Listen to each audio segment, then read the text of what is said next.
Maharashtra 7 TV में आप सभी का स्वागत है। आइए बढ़ते हैं आज एनडीए साथ मिलकर लड़ेगा महाराष्ट्र विधानसभा चुनाव। गठबंधन की छोटी पार्टियों संग आगे बढ़ेंगे। महाराष्ट्र में एनडीए सरकार के 2 साल पूरे। महाराष्ट्र में इस साल के अंत में विधानसभा चुनाव है।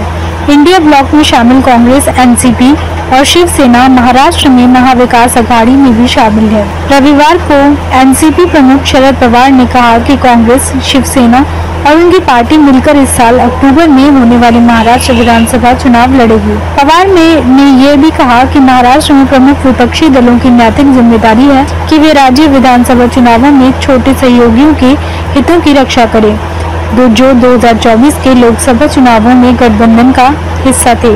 वहीं महाराष्ट्र में एनडीए की महायुति वाली सरकार के 2 साल पूरे होने पर राज्य के CM Eknath Shinde post share कर खुशी जाहिर की। उन्होंने बालासाहेब ठाकरे का जिक्र किया। पवार ने कहा, विपक्ष महाराष्ट्र के लोगों के सामने एक सामूहिक चेहरा रखेगा। राज्य में बदलाव की जरूरत है और इसे पूरा करना विपक्षी गठबंधन की नैतिक जिम्मेदारी है। शरद पवार ने आगे कहा कि महाभारत में अर्जुन का लक्ष्य मछली की आंख थी, इसलिए हमारी नजरें महाराष्ट्र में होने वाले चुनावों पर टिकी हैं। कांग्रेस, एनसीपी और शिवसेना मिलकर विधानसभा चुनाव लड़ेंगी।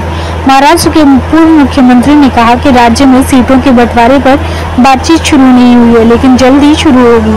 उन्होंने कहा कि 2024 के लोकसभा चुनावों में लोगों ने तीनों ही पार्टियों को अच्छा रिस्पांस दिया है, लेकिन इन 3 पार्टियों की तरह वामपंथी दल, किसान और श्रमिक पार्टी भी गठबंधन का हिस्सा थे, लेकिन हम उन्हें लोकसभा की भी सीटें नहीं देंगे।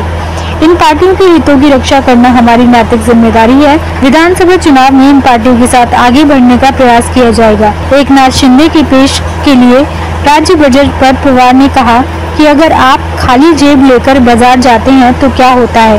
कुछ दिनों की बात है, जल्दी वास्तविक साफ्ता सामने आएगी।